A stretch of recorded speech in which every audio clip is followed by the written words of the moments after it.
In this video, I'm going to run through the 3 biggest website development mistakes that we see B2B companies make, which turn their dream project into a nightmare.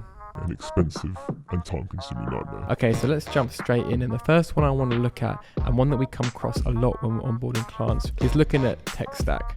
And the issue is you should know what you pay for. B2B companies spend a lot of money, say £30,000 to £50,000 plus, and they don't realise they're not actually getting a custom website. They're getting a website and a drag and drop landing page builder like Elementor or something like Beaver Builder. And there's no problem with these websites at all. We've actually built websites for our own personal ventures with these just for rapid prototyping and rapid rollout. But the problem is if you're paying for a custom lightweight build, which is completely future-proofed, you're not getting that. So first and foremost, if you're looking at creating a new web project in the near future, make sure you know exactly what the tech stack is. And just to give you an example of how different these two builds can be, in case you're thinking there's not going to be massive difference, we built the session media website both with a custom build, which is something that we offer for our clients. We also built the exact same website in a popular landing page builder on WordPress as well.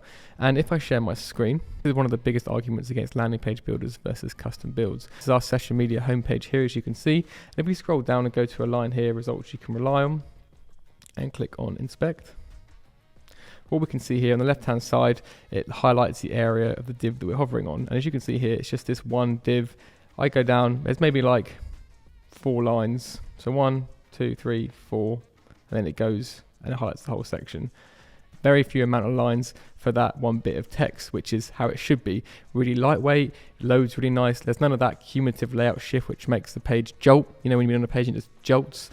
No slow load, and there's going to be no issues with Google crawling, rendering, and indexing this page and these sections because they're very lightweight and simple. Now, on the contrary, let's go over to a page that we built in a popular landing page editor or landing page builder on WordPress. And if we go down to the same section and go on inspect,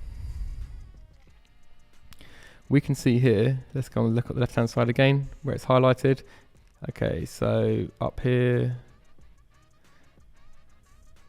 so let's go down, you can see 1,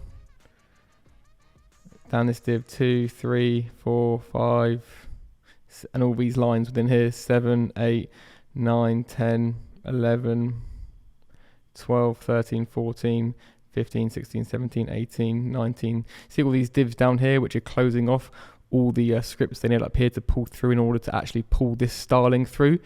It's why it's a very easy and popular way for people to build websites. But from a performance perspective and how lightweight it is, it's not an out-of-the-box solution. The process of having loads of different lines of code for something that only needs about one line of code is called nesting. And when you use landing page builders, nesting is just the default you get because it's a drag and drop and it needs to take all the styles for every element you create.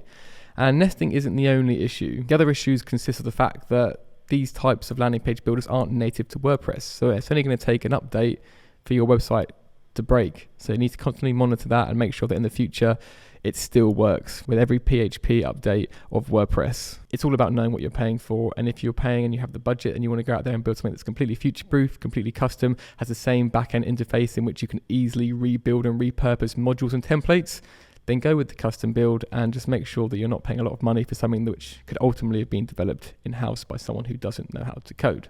Moving on to point number 2, and that is design. And we've all been there, including myself. And when you go out to a third-party company to design before developing your website, they typically give you 3 options.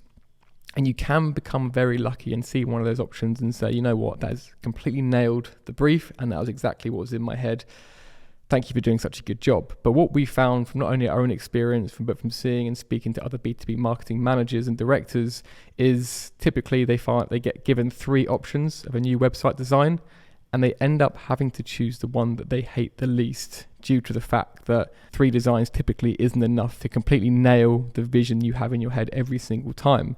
So what we do as a company is not only take your brief and look at creating these 3 designs with our designers, but we also look at outsourcing and crowdsourcing between 15 and 20 other designs using that same brief. This allows in a lot of concepts, a lot of variations of thinking to come into play, and you can sit down, look at all these designs, and you're much, much more likely to come across designs or modules or elements of certain pages which you really, really like. All the time we know us marketers feel like we'll know what it is when we see it. but we don't know how quite to articulate it within a brief. This way, you get so many variations, you're able to see exactly what it is that you were thinking of in your mind's eye, if not, maybe something better. So definitely in this case, more designs is better. Go through and amalgamate all the bits you like into one master page, and then you can roll that out across the rest of your website build. And this moves on to point number 3, which is probably one of the biggest stickers and one of the biggest issues we see when B2B companies develop either a new website or their first website, and that's time frame. Countless times I've spoken to a company and their website development's been going on for 12 plus months and there's still issues and they're still not happy.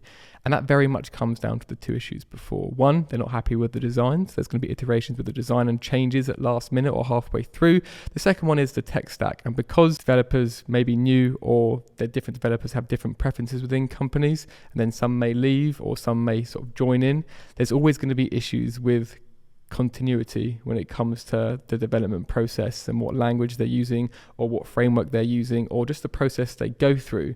So if you have all these designs and you're happy with them and you can make sure they're completely signed off and the whole company's happy with the exact option that you've got straight away, that's one thing. Then the tech stack, making sure that you know the exact process and the exact tech stack that you'll be using, then you can be very, very confident that things are going to be created much, much quicker.